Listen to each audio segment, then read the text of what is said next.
Hello, and welcome to our third podcast of Tea Talks at the Table. Tea Talks at the Table. Remember, doing a couple other podcasts we have done, we talked about that the table can be physical as well as a mindset. And this is where we gather to share and to listen to heartfelt stories, to embrace and uplift each other. And while we are uplifting each other, we're also learning things about ourselves. So we would like to welcome our guests before I introduce myself. Let the guests go first. So we have Miss Tanya, Lakeisha. and Freddie. And my name is Bertha Potts, and I would like to say welcome again to Tea Talks at the Table. So before we get into the discussion, this discussion, in my opinion, does not discriminate. It crosses all barriers, all shapes, sizes, races, religion, all of those things that you can possibly think of. So today we're going to talk about self-image. So who would like to start us off as to what does that look like, sound like, feel like to each of you? We'll let our guests go first today because you and I are always talking. So we'll let one of our guests go first. So I'll go. Self-image is it's just a super broad thought process, right? When you think about self-image, you think about one. I'm a black woman, right? Okay. How do people perceive me? Mm-hmm. I think about my build, my skin tone. There's a lot that goes into it. So I think about projection, Okay. right? How do I project my self-image? That's super important, right? How do I want people to see me? How do Okay. I want people to perceive me? Okay. So it's broad. Okay. And I'm just going to stop because I could go on, and then I'm going to let Lakeisha kind of piggyback off of that so that we can get this conversation going.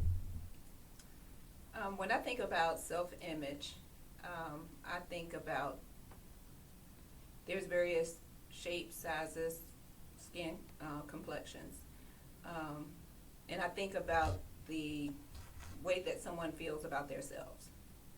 And I know that, nowadays a lot of the young kids, they're looking at self-image, they base it off of social media. Mm-hmm.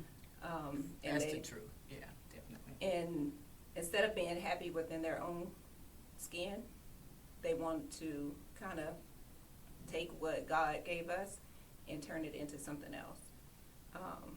So when I think of self-image, I look at it as, I'm a black woman, I'm fair complected, I have a certain grade of hair. Some, women, I don't want to say pick with me, but I've had, where I've had women come to me and say, what are you? And it's because of our skin complexion, because of our grade of hair. And I just tell them, people, we come in all sizes, shapes, colors, hair grades. There's not just one specific type of person or, type of woman out there. And one of the things I want to piggyback on is what you said when you talked about God. And Fred, you may help me with this because this is scripture.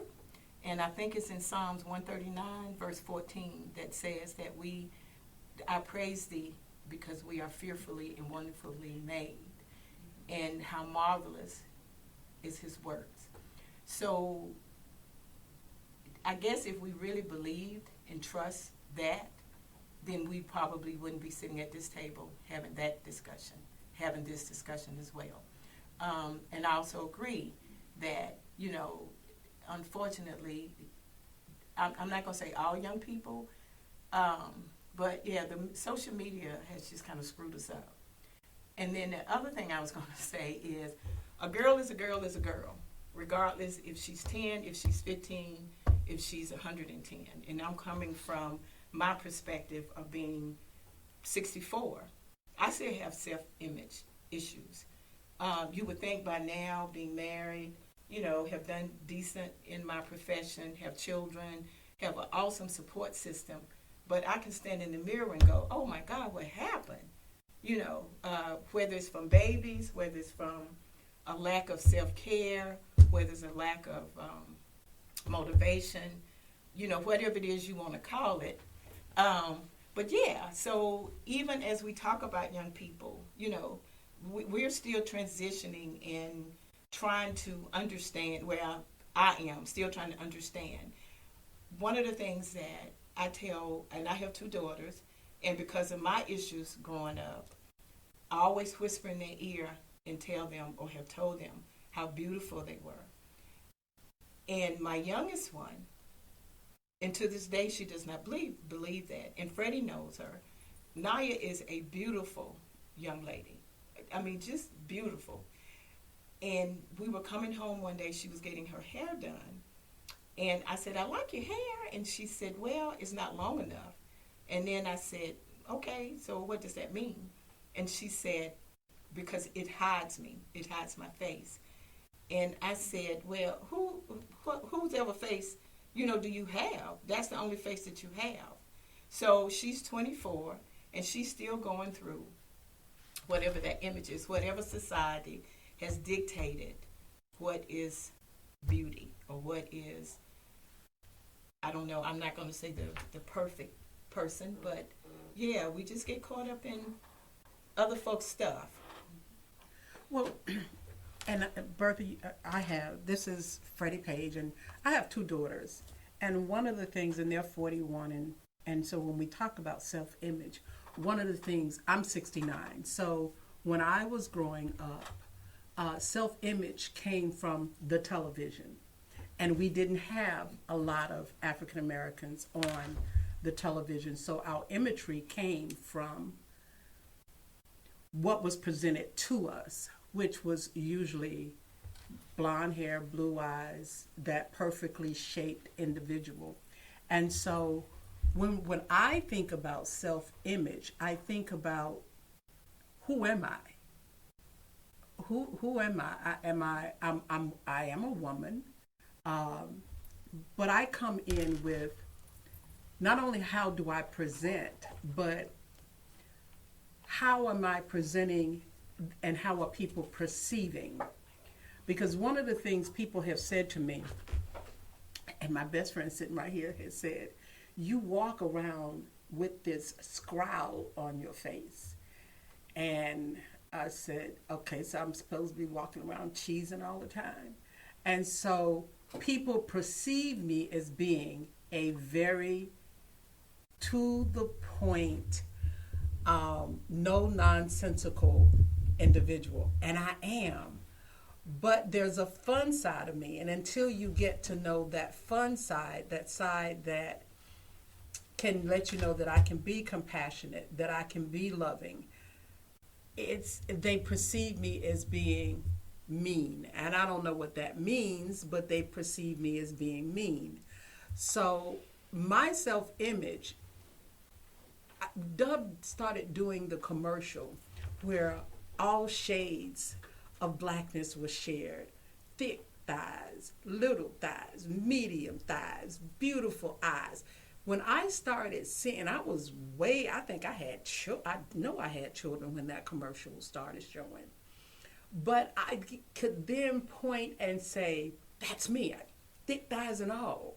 So I don't want to allow media or people to define my image for me.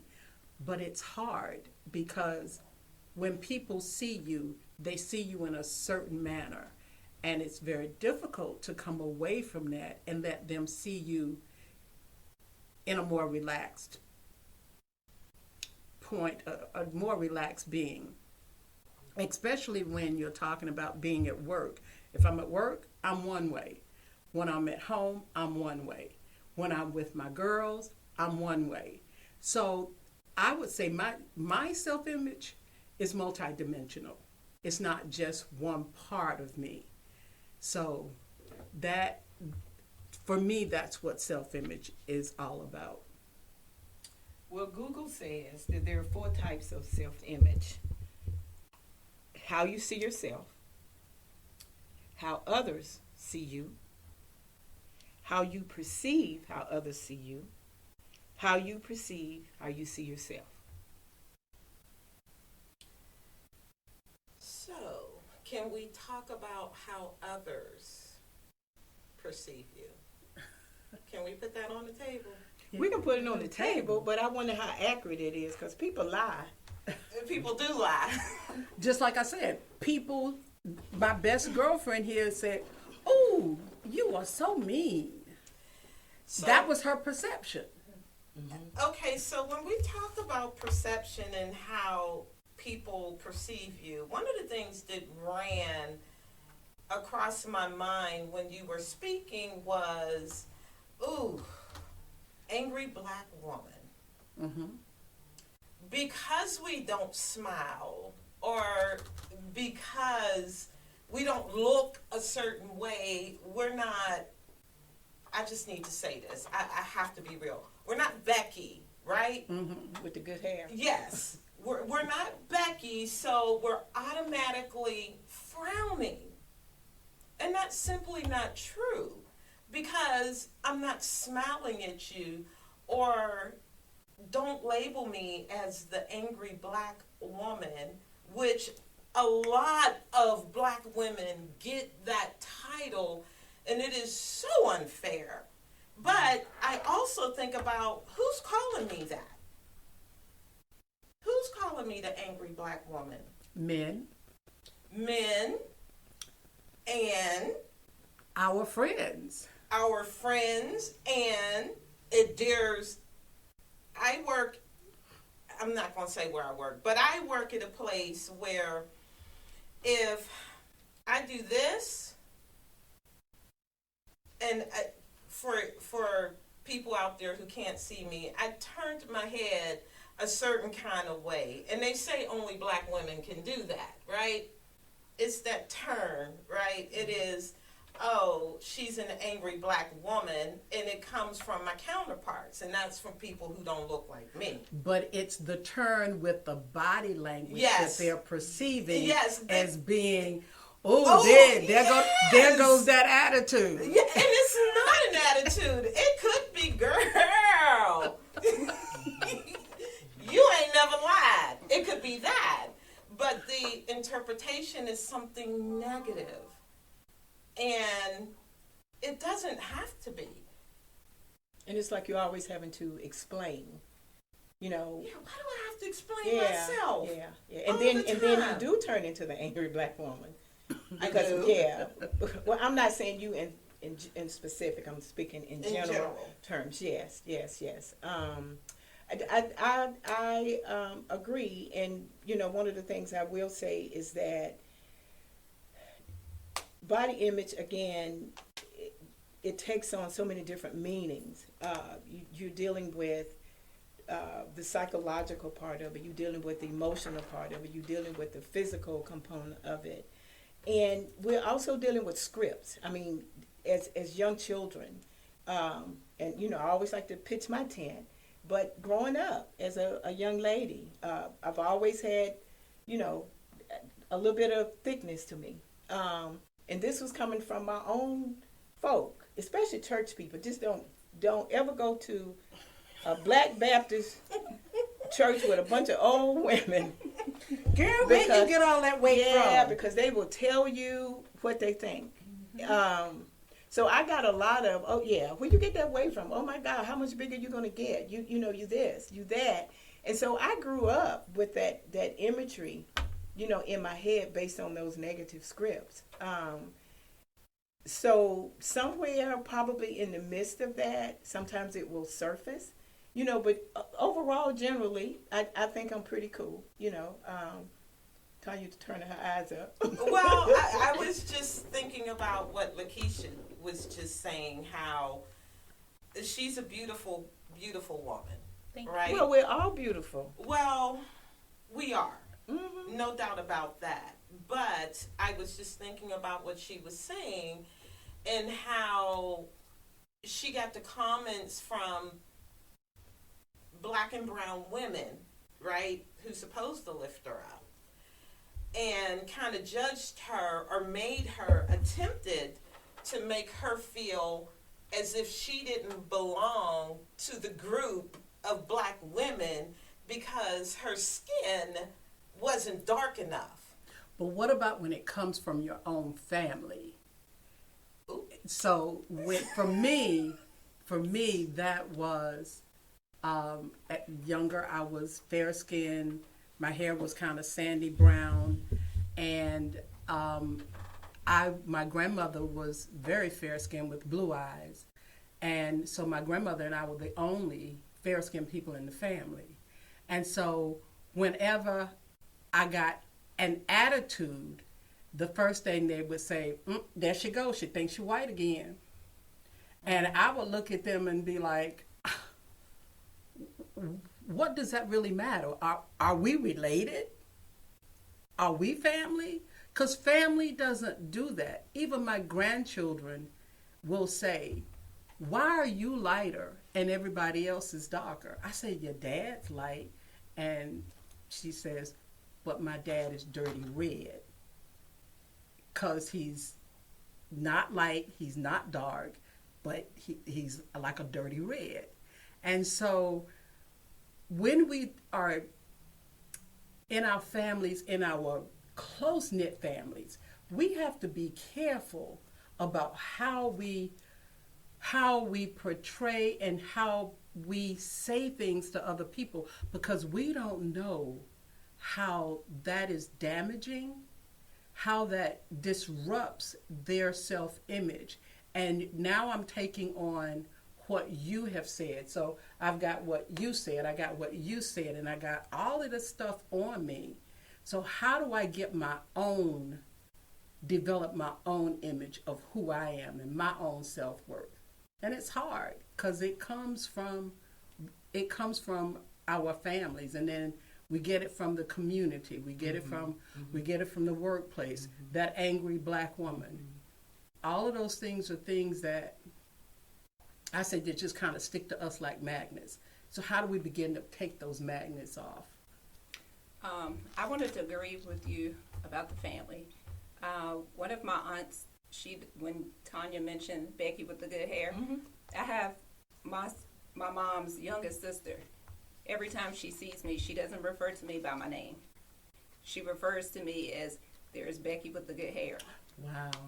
So every time it rains, she looks at me and she's like, why you got an umbrella? Becky with the good hair don't need an umbrella. I have a darker complected cousin that when I come around, she introduces me as her white cousin. Ooh. Oh, wow. So I get a lot of it from my own family. And then when I'm out somewhere, I've had a coworker ask me, what are you? And I'm like, what do you mean, what am I? Well, your skin complexion, your greater hair. What are you? Are you black? And I'm like, really? Why would you ask me something like that? So it's like, on a day-to-day basis, I have to sit here and I have to deal with, I don't want to say, I'll call it ignorance, but I guess there's a better term for it. It's not. And I'm just like, what is the perfect person supposed to look like?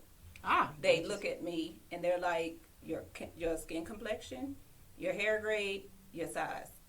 I've been this size all my life. Just a little bit bigger, but but it's like no matter whatever skin color you are, people criticize you. And I get it a lot more than most people. I had a coworker that told me one day, when she heard the other coworker ask me what I was, she turned and looked at me and she said, Lakeisha, she said, when we were in high school, she said, people like you, we hated. And I said, well, what did you mean? And she said, we didn't like light-skinned girls. We didn't like girls that had your hair grade. And she said, it was because, she said, as I got older, I realized it was insecurities within themselves. And she said, now that I'm grown, I understand that you're a product of your mom and your dad. You're not just who you are. You are a product of your parents. So I'm just like, oh, okay, all right, I get it. But it's a continuance thing. It's irritating is really irritating. And I just look at people and I'm just like, I can't believe, people still walk around and they say crazy things like that. But they do. Well, one of the things that, and this may be helpful and it may not be, I looked up the most beautiful women in the world, and they gave us the top 10. And I think what makes this different, and I just kind of went, because there is a Egyptian standard that they use to define beauty, particularly for these 10 women. I can't say, how they define the rest. And so it's like a percentage. And I'm not knowledgeable about what that scale looks like, but I will tell you, I have no idea who Jodie Comer is, but whatever that Egyptian scale is, she's like 94.52% accurate. So I think they judge it by the distance of your eyes, your nose. Again, I guess you have to go back in history to understand what that is, and I wasn't willing to do that. But I think the thing that I just kind of laughed at, it's just like, and like we're saying, who gets to decide that these 10 top people are the most beautiful women in the world? Beyonce made it, whatever that means, and then there's a model in here that made it. But most of the women are white. So that's why you get what you get. And I'm sure this is probably a topic for another day, that if we trace it back further enough, it goes back to slavery. It does. So that's why you get what you get. I don't know if there are any pure races, because we're all mixed with something. I remember my dad telling me that my granddaddy was mixed race. I can see some of the light complectness in my children. My husband is light. I used to be a little lighter, but went to San Francisco and got darker, but that's okay. I enjoyed my trip. And I actually peeled too. And that's the other thing. They was thinking that black people don't peel because we just have this skin. We do. Yeah, that it's different from everybody else's. But again, I just thought it was interesting that they put a percentage on what beauty looks like. So if we take it back further than where we're taking it now, it just comes from that European standard of beauty. And the other thing that I thought was very interesting is that they list the countries that had the most beautiful women. There were no black countries in there. But you know what that I love, when we can have movies that come out that have the dark complexion, the high cheekbones, the beauty of the black woman.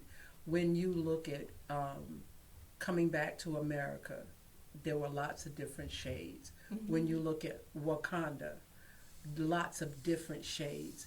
And so I was looking at a painting the other day, and it had faces, but they went from dark, and there were like 10 faces on each row, and there were 4 rows, and they were all different shades of brown. And I was showing it to my granddaughters, and I said, look at this picture. I said, isn't this beautiful? And they were like, look at all the different shades. So that to me says that beauty and that self-image and how you put a number and a weight on it comes from those that are trying to put a weight on it. Because those people that did that European white, but when you look at us as black women, we are beautiful. And there are so many different hues of black, different hues of brown, that we really have to begin to accept we are beautiful. And it's just not what's on the outside, it's what's on the inside. I see you jumping at the bit. Yes, that is true. But let me throw this in the mix. So if I'm ugly and I have beauty in the inside, then that makes me pretty. You I'm are be- as pretty as you feel. I'm being funny, Tommy, when I use the word ugly, because I don't even know what ugly means. That's Beauty another is day. in the eye of the beholder. It is. So when we talk about image, you said something that made me think BMI, body mass index, right? A lot of women, black women, are curvy. We just got booties and thighs. Not all of us, but a lot of us. And healthy. We're healthy. But my BMI tells me that I'm overweight. Yes. Now, Obese. who came up with Obese. BMI? Not us. Not us. Who said we had to be a size 6 to be beautiful? Well, it goes back to what we just said. You being judged by somebody else's standard. It is, and that is the bottom line, regardless of Yes. how we shape it. It is. So it is up to us, as individuals, as moms, as aunties, as friends, to again come back to the table, uplift, and embrace who we are, whether it's from the inside or the outside. I mean, because even when you're beautiful in the inside, that's an awesome thing. But we also want to project, you know, an image of who we are physically on the outside as well. And I think the other thing that I think that gets me is when people say she's pretty but she's fat, or she's fat but she's pretty. And my comeback to that is where there are worse things. There are, and no reflection on anybody, and I take this because there is many of skinny people in a grave than it is fat people, and it doesn't necessarily mean that they were sick.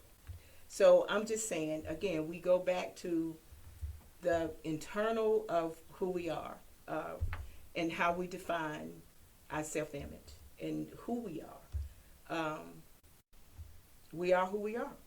Good, bad, fat, skinny, light, brown, short, long, you know. And a lot of times, because we're not satisfied with our self-image, then we change it. You know, if your hair's long, you want it short. If it's and there's nothing wrong with that. But it's like it's always that internal fight as a woman to be. I'm not going to say better, but again, trying to meet whatever that status quo is. Meet the standards Yeah. of others. And when Right. I look at a lot of these young girls going over to foreign countries to get these butt lifts and all of that stuff, and I'm like, you just don't have any idea by what putting all that stuff in your body, what you're doing to your body. Embrace where you are, embrace who you are, and embrace where you are. If you're overweight and you like to do something about it, then do something about it. I like my curves, good, bad, or indifferent. And I like my pooch in the front. You know, so. Well, I don't like mine, but okay. But But it's you. Right, and I have had a conversation with myself about that because it goes where I go. I cannot leave it anywhere. When I get there, it is there with me. And has become a level of acceptance. I've never had a flat stomach, never. So do you think that level of acceptance that you're speaking of comes with being seasoned? Because we're talking about our young ladies, right? They don't have the wisdom and the living experience that we have. They are in a whole different society and world that we were in. Social media is their leaders. That's who's raising them. Not to say that their parents are not present. They are. But these kids have these phones stuck to their hips all day long. And I think a part of their image or what they want to portray comes from there. No matter what mom is saying, no matter what dad is saying, it is, I want to look like that. Or I want to wear the shorts with my booty cheeks hanging out. Like that kind of thing. That's the image that they're portraying. I see 14, 15-year-olds that look like full-grown women. And they're dressed like full-grown women. But the parents are allowing that. There is no way in the world that at that age I would go out with all my behind hanging out, because my grandmother would ask me, what street corner you getting ready to work on? I think that we have to be willing to impart our wisdom. The Word of God says that the elders are to teach. And so if we are teaching, I have a granddaughter and she's on the heavy side. But she's been on steroids all her life. And she's 13. So she's going to be heavy. She's going to be on steroids probably for the next 20 years. I don't know. But until that healing manifests, she's going to be on there. And I said, baby, embrace who you are. Embrace The pooch. yeah, the pooch, the hips, the chunky cheeks. But you're beautiful. She is simply beautiful. Then I have one who's very thin and has very short hair, but I want my hair long. Then she has a sister that's 3 that looks like you, long hair. And so it's embrace who you are, accept who you are, and stop allowing social media to define. And if we as parents aren't trying to do something, then we're going to lose our kids because they're eager to be somebody else because they have no idea who they are. What's our responsibility? Our responsibility is As to women. teach them to accept, to embrace who they are. But we got to first learn to love ourselves, because I can't love somebody else unless I love me first. And when I love me, I can show you how to love you. And kudos to the young people who do not allow social media to dictate as to who they are, because I've seen plenty of Bravo to heavy them. set people that pooch and all, They out leggings there. and all, it's like, here I am, see me. So kudos to the ones that are not struggling with that. At least we hope they're not anyway. Well, we are winding down, so we would like to thank our awesome guests. Thank you. Yes. Thank you for having us. Yes.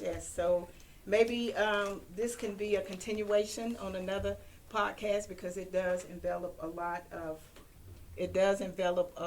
lot of things more than just what we see on the outside. So with that being said, we're going to wind down, and some housekeeping things. I would like to note that we are in Rock Hill, South Carolina, and we are coming from all walks of life under my Cafe of Life. So we would like to give a shout out to Mr. Joseph for allowing us to have this platform.